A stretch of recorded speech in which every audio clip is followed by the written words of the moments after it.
What happened when you stopped arguing with your parents? My mom discovered environmentalism and suddenly decided our family was killing the planet.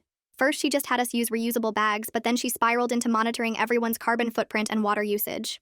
One morning, she stood outside the bathroom door and yelled, "You've flushed 3 times today. Do you know how many gallons of water that is? From now on, this family is going completely zero waste."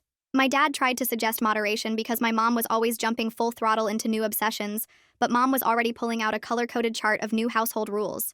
"If it's yellow, let it mellow," she announced. "And we're composting everything, no exceptions." I told her I was totally on board and ready to save the planet. I stopped flushing entirely, even when it wasn't yellow, and our bathroom started smelling like a festival porta potty. When Mom's book club came over, her friend asked if our septic tank was broken, while I explained loudly that Mom said flushing was wasteful. The ladies sat uncomfortably in our living room trying not to breathe through their noses while Mom opened every window despite it being 40 degrees outside. Then I started composting everything like she'd said, including meat, dairy, and my brother's failed science experiment. The compost bin turned into a horror show of maggots and smell that attracted every raccoon in the neighborhood. Mom tried to explain that some things shouldn't be composted, but I reminded her she'd said no exceptions, and accused her of not caring about methane emissions from landfills. I refused to use any electricity because Mom had mentioned our carbon footprint, so I did homework by candlelight and wouldn't use the microwave, forcing everyone to eat cold leftovers. When Mom tried to drive me to school, I said cars were destroying the ozone and made her walk with me the 3 miles each way. She had to leave for work an hour early just to get me there on time, arriving at her office sweaty and exhausted. Then I announced I was limiting myself to one 60-second shower per week to conserve water. By day 5, my chemistry teacher pulled me aside to ask if everything was okay at home, because other students were complaining about the smell. The school counselor called Mom to discuss hygiene neglect, and Mom had to explain that I was actually trying to save water while they documented her answers suspiciously. I started bringing our trash to school in my backpack, because throwing things away was wasteful, and I wanted to find ways to reuse everything. When my backpack leaked old coffee grounds and banana peels in history class, the principal called Mom about my disturbing behavior of hoarding garbage. Mom had to come get me and my bag of composting trash while other parents watched her load decomposing waste into her car. Her sister visited for dinner and I served everything on leaves I'd collected from the yard because washing dishes wastes water. When she asked for toilet paper in the bathroom, I handed her the family cloth system I'd made from cut-up old t-shirts that we could wash and reuse. She left immediately and called Mom later about getting me psychological help. I wore the same outfit for 2 weeks straight because the fashion industry was killing the planet, telling everyone who asked that my mom said buying new clothes was irresponsible. My teachers started sending concerned emails about my appearance, and Mom had to have multiple meetings about why her daughter smelled like compost and looked homeless. The refrigerator died when I unplugged it to save electricity, spoiling hundreds of dollars of food that I then insisted we compost, creating a mountain of rotting produce in our backyard. The neighbors complained to the HOA about the smell and the rats, and Mom got fined for creating a health hazard. She tried to plug the fridge back in, but I'd already filled it with seedlings I was growing for our new victory garden. Mom's coworkers started avoiding her because she smelled like our house, which now had the distinct aroma of fermented garbage and unwashed humans.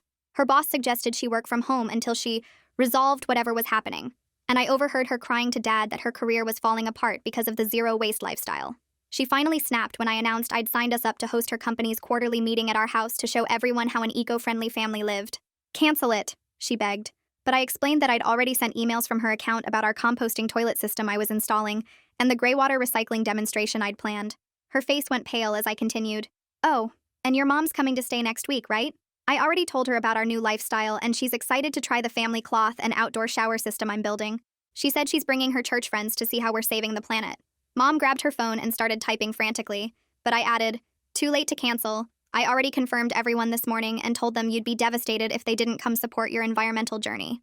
The doorbell rang and I smiled. That must be the documentary crew from my school's environmental club. They're doing a feature on radical zero-waste families. I opened the door, and 3 kids from my school's environmental club stood there with camera equipment, and Vinod stepped forward with his hand out for a handshake, but his smile froze when the smell from our house hit him. His 2 assistants behind him immediately pulled their shirts up over their noses, and one of them actually stepped back down the porch step, while Vinod's eyes started watering, but he tried to keep his professional face on. I grabbed his hand and shook it hard while telling them this was what real commitment to the environment smelled like, and not the fake stuff most people did with their reusable straws. Mom appeared behind me, and her face went white when she saw the cameras already rolling, and she started pushing past me to open every single window in the living room, even though it was freezing outside. The cold air rushed in, making the smell swirl around differently, but not really helping, and Mom ran to the kitchen grabbing air fresheners from under the sink until I reminded her loudly that those chemicals were destroying the ozone layer. She dropped them and they rolled across the floor while the camera guy filmed everything, and Vinod asked if we could give them a tour of our sustainable living practices. I led them straight through the house to the backyard where our compost bins sat like rotting monuments to environmental disaster, with flies buzzing everywhere despite the cold weather. The smell got 10 times worse outside, and I pointed proudly at the maggots crawling through the meat and dairy I'd thrown in there because Mom said we needed to compost everything with no exceptions.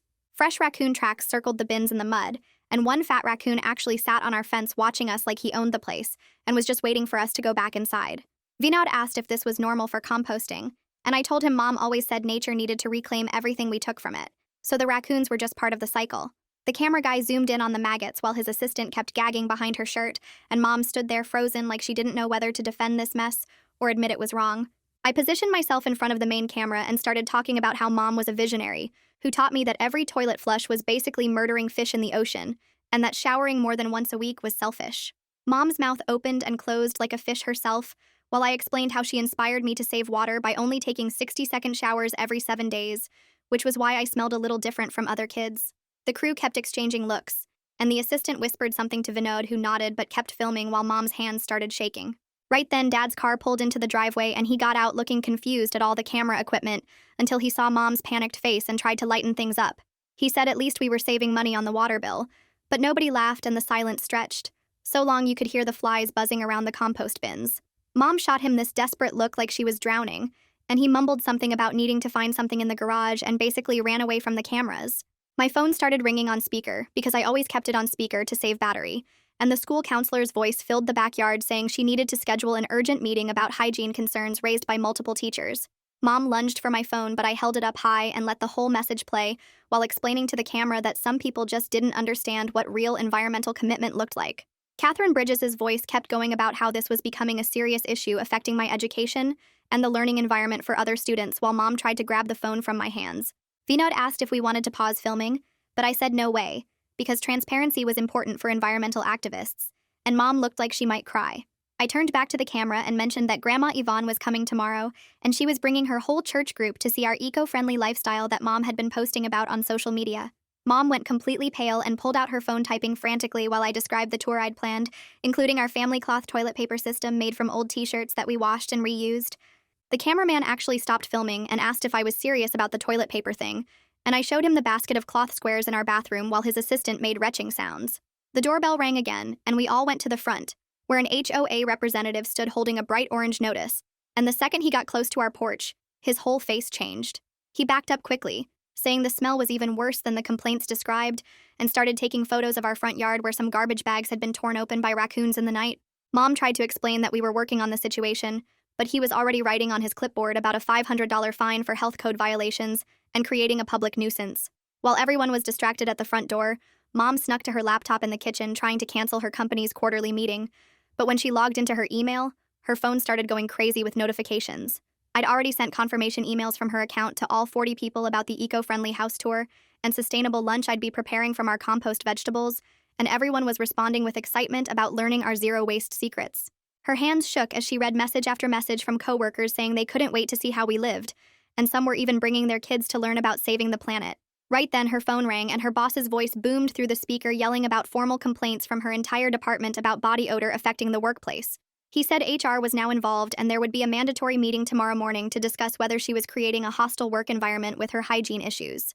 Mom whispered apologies while the documentary crew stood there awkwardly filming her humiliation, and I felt this tiny flutter of something that might have been guilt, but pushed it away because this was all her idea first. The next morning, my phone rang at 7 with the principal's number, and Mom grabbed it from my hand to answer while the documentary crew filmed her panicked face. She nodded and apologized over and over while the principal talked about mandatory meetings and hygiene protocols, and I could hear his stern voice through the speaker. The crew asked if they could come along to document the community impact of our environmental lifestyle, but Mom shook her head so hard her hair whipped around. They filmed her getting ready to leave, pointing out how she seemed resistant to transparency about our commitment to saving the planet. I suggested they wait outside the school to catch her reaction afterward, and they loved that idea, packing up their equipment while Mom glared at me. When it was time to leave for school, I refused to get in the car even though freezing rain was coming down hard, reminding Mom that she's the one who said cars were killing the planet. She tried to argue, but I walked out the door and started down the sidewalk, forcing her to follow me in her work clothes and heels. The rain soaked through our clothes within minutes, and Mom's hair stuck to her head in wet strings while she tried to keep up with me. I lectured her the whole 3 miles about how real activists don't choose comfort over the environment and how disappointed I was in her weakness. Other parents drove past in their warm cars, staring at us through foggy windows as we trudged through puddles, and Mom's makeup ran down her face in black streaks. By the time we reached school, she was shaking so hard her teeth were chattering, and the secretary gasped when she saw Mom dripping all over the office floor. I loudly reminded everyone that Mom said every car trip kills polar bears while she signed me in with trembling hands. That afternoon, Vinod posted a teaser clip of our documentary online, and within 2 hours it had 300 views and dozens of comments.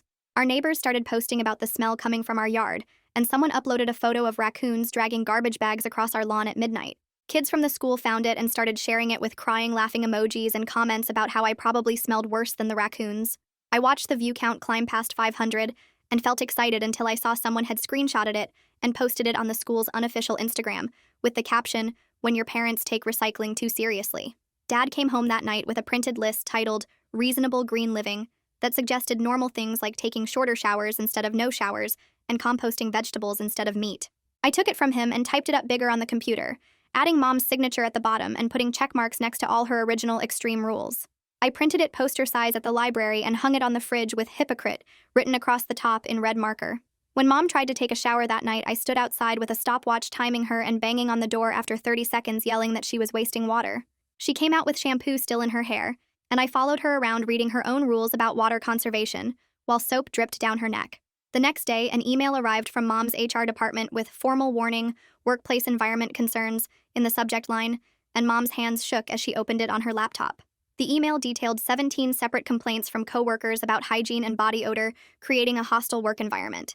It said failure to remedy the situation within 5 business days would result in immediate suspension without pay pending further review.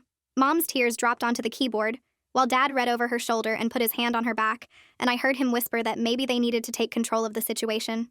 Thursday morning, the garbage truck pulled up to our house and the driver got out, took one look at our bins, and got right back in his truck. He rolled down his window and yelled that our bags were leaking mysterious fluids, and the bins were contaminated with compost overflow. He said it was a health hazard, and we'd need to take everything to a special disposal facility ourselves at our own cost. The truck drove away, leaving 6 bags of rotting garbage on our driveway that started attracting flies immediately. By noon, 3 more bags had piled up, and even the usual raccoons seemed to avoid them, circling at a distance but not getting close. That night at 2 in the morning, our doorbell camera sent alerts to everyone's phones as motion sensors went crazy. The footage showed at least 12 raccoons tearing through our garbage in a massive raid, fighting each other over scraps and scattering trash across the entire front yard. The noise of their screeching and the bins crashing woke up the whole neighborhood, and I heard sirens approaching as someone called animal control. Within an hour, Mom's phone buzzed with an email from the HOA president calling an emergency board meeting about declaring our house a public nuisance with potential legal action. The next morning, Catherine from the school sent a formal email that Mom read aloud in a shaking voice about mandatory child protective services involvement if hygiene conditions didn't improve immediately. I laughed and told the documentary crew who'd come back to film that the government just wanted to control how we lived. They filmed me reading the email dramatically, while Mom hyperventilated in the background, clutching her chest. Later that day, I came home from the school early and caught Dad plugging the refrigerator back in, trying to save what was left of our food. I immediately unplugged it again and started filling it with more seedlings for our garden while Dad's face turned red. He yelled that I was destroying Mom's career and our entire family's reputation for a stupid game. I yelled back that he never supported Mom's environmental awakening and was just another person destroying the planet. We stood there screaming at each other until the doorbell rang and we both stopped, breathing hard and glaring. Mom opened the door and Grandma stood there with her suitcase, her face excited until the smell hit her like a physical wall. She stepped back and covered her nose, then walked into the house in complete silence, carefully stepping around the compost buckets and swatting at the cloud of fruit flies.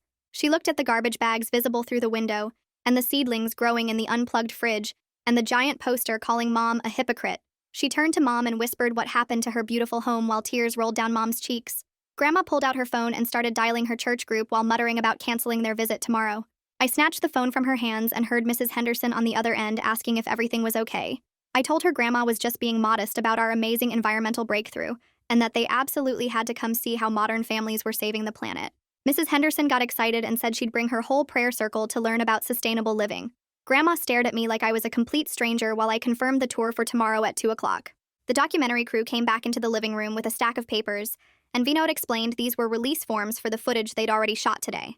Mom's hands shook as she read through them and saw words like distribution rights and broadcast permissions, while Dad kept saying we shouldn't sign anything. Vinod mentioned they had enough footage already for their project, but signing would give us some say in the final edit. Mom looked trapped between two bad choices and finally signed with a shaking hand, while Dad threw his arms up in frustration. I dragged everyone outside to show them my new water-saving shower system I'd built with a garden hose tied to the fence and a blue tarp hanging for privacy. The camera crew filmed me demonstrating it in my bathing suit even though it was 45 degrees and my teeth were chattering. Our neighbor, Mr. Peterson, started yelling from his yard about public indecency and grabbed his phone to call the police. Within 10 minutes, 2 officers showed up, and one of them sighed when he saw our address on his tablet. They took one look at me shivering in my bathing suit under the tarp shower and asked Mom if this was really happening again. Mom's phone rang, and it was someone from the school saying a social worker needed to schedule a home visit for tomorrow afternoon. Mom agreed immediately and practically begged them to come help, while I told the camera crew this was typical government overreach. Mom grabbed my arm and whispered for me to please stop talking on camera, but I pulled away and kept explaining our eco-warrior lifestyle. Later that evening, Dad cornered me in the hallway and said we needed to talk about Mom's mental health. He explained she'd always had anxiety and would latch onto new things when work got stressful. He asked me to stop using her own rules against her, and for the first time I felt a tiny bit bad. But then I remembered she started this whole thing and pushed that guilty feeling away. The next morning at the school, my phone exploded with notifications from a TikTok someone posted of me in the hallway. The video showed me walking past with visible stink lines edited in, and the caption read, "When your family takes recycling too seriously." Within 2 hours, it had 300 views and climbing, while kids in the hallway started calling me compost girl.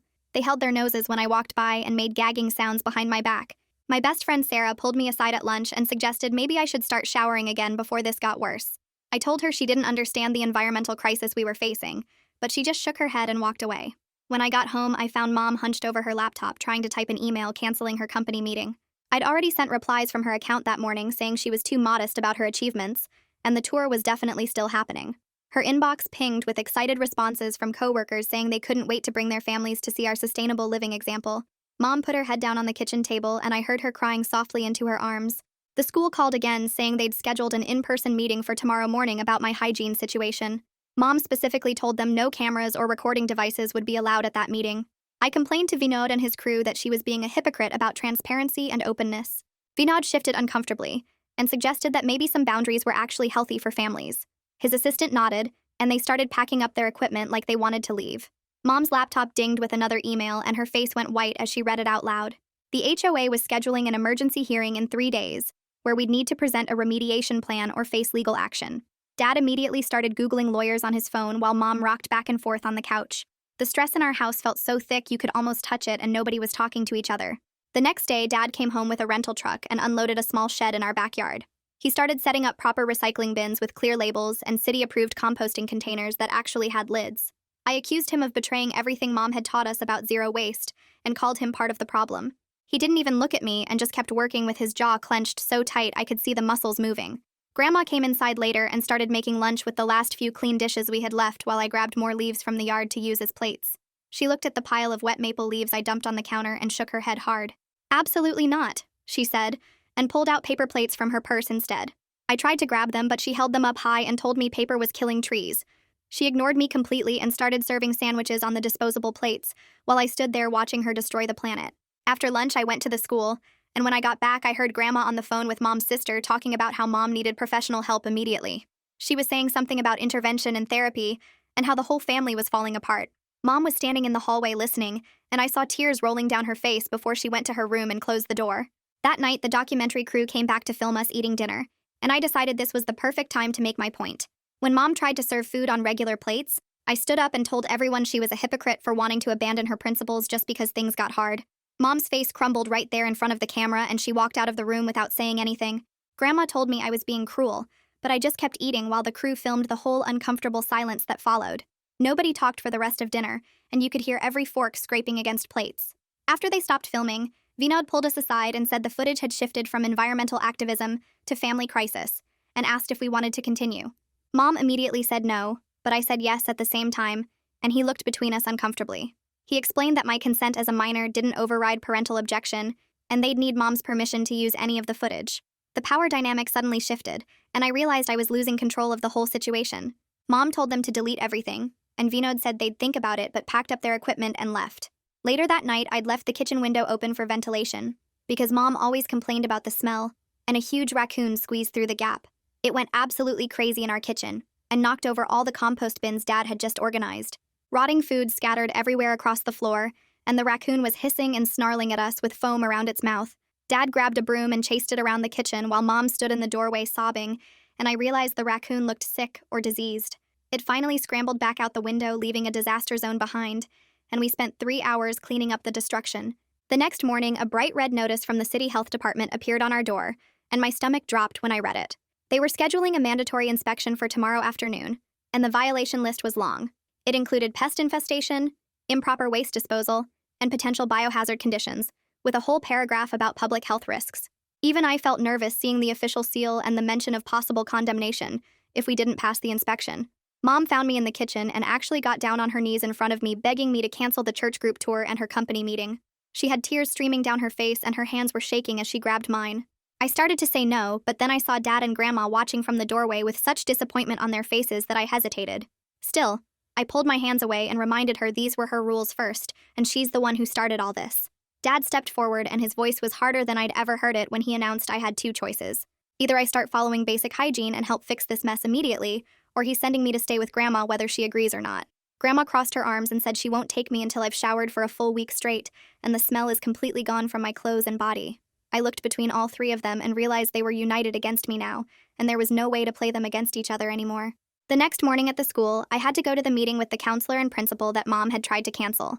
Catherine Bridges slid a typed document across the table that was titled Student Hygiene Compliance Plan in bold letters at the top. She explained it required daily showers with soap, clean clothes every day, and regular laundry with weekly check-ins to confirm compliance. The principal leaned forward and said if I didn't sign it right now, I'd be suspended immediately for creating a disruptive learning environment for other students. My hand shook as I signed it, because I felt completely trapped with no way out of this corner I'd painted myself into. After school, I was scrolling through my phone when I found a video someone had taken of me in the hallway that morning. It showed flies buzzing around my backpack while I walked past, and someone had set it to circus music with crying, laughing emojis all over it. The comments were brutal, with people calling me disgusting and nasty, and even kids I thought were friends were piling on with their own mean jokes. My stomach dropped as I watched the view count climb past 500 and realized I'd become the school joke that everyone was laughing at. That evening, Mom was sitting at the kitchen table when her laptop dinged with a new email, and she opened it slowly. Her face went white as she read it silently, and I saw tears rolling down her cheeks before she turned the screen toward me. It was from her company's HR department stating she was placed on formal probation with mandatory work from home until the hygiene issue was resolved.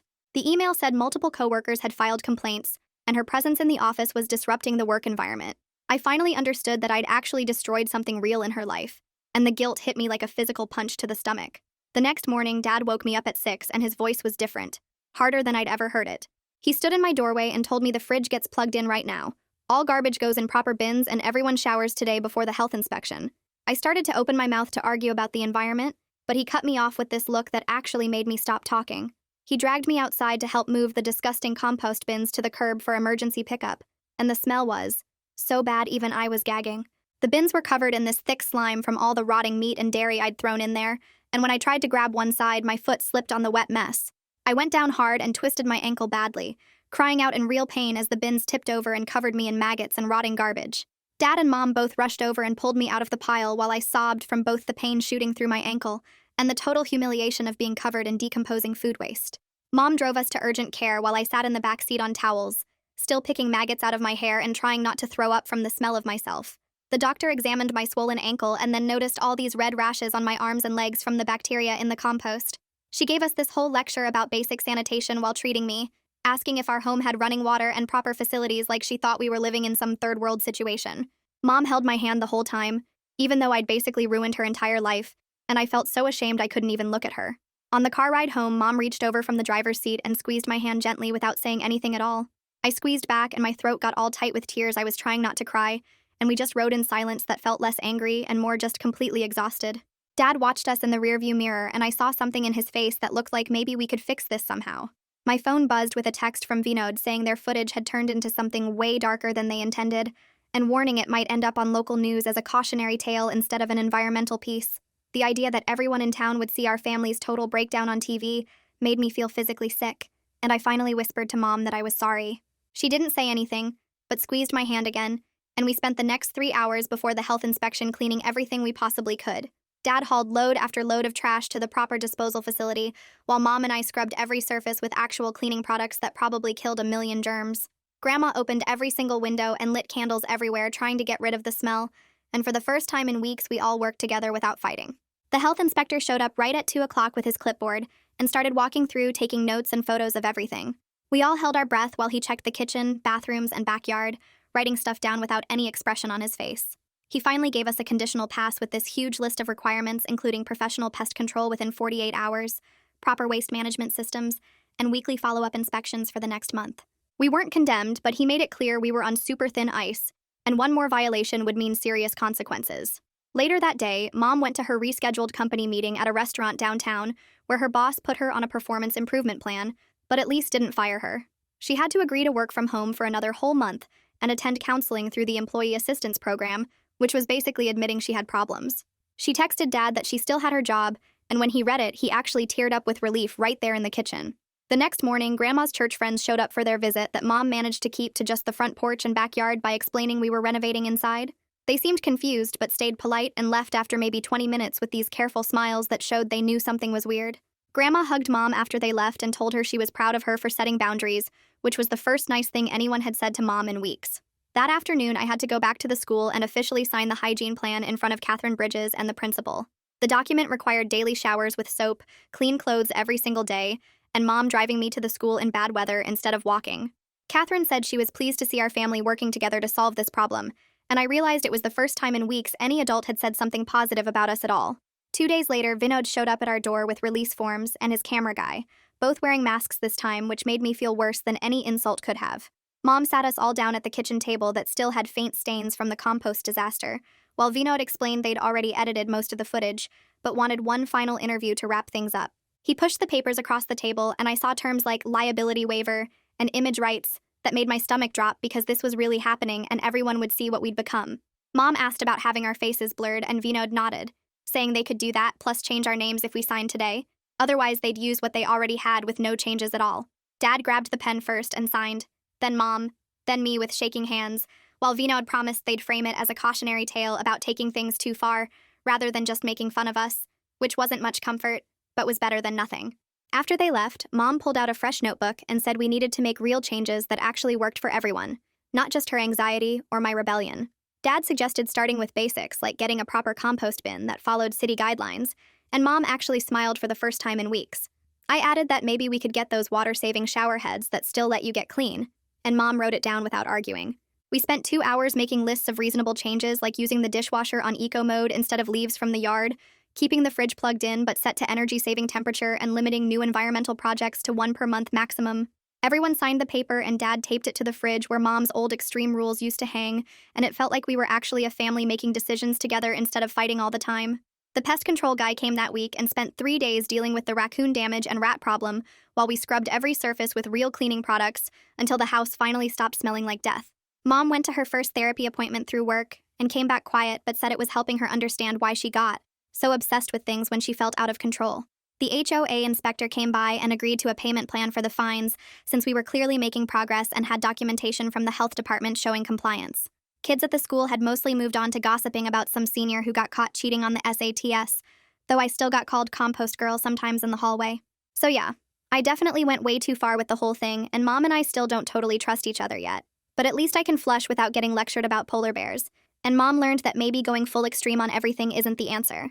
Plus, the raccoons found some other house to terrorize, which a win. Thanks for sticking around and wondering through all this with me today. Kinda makes you look at things a little differently, right? I'll see you in the next one. Like the video, it helps more than you think.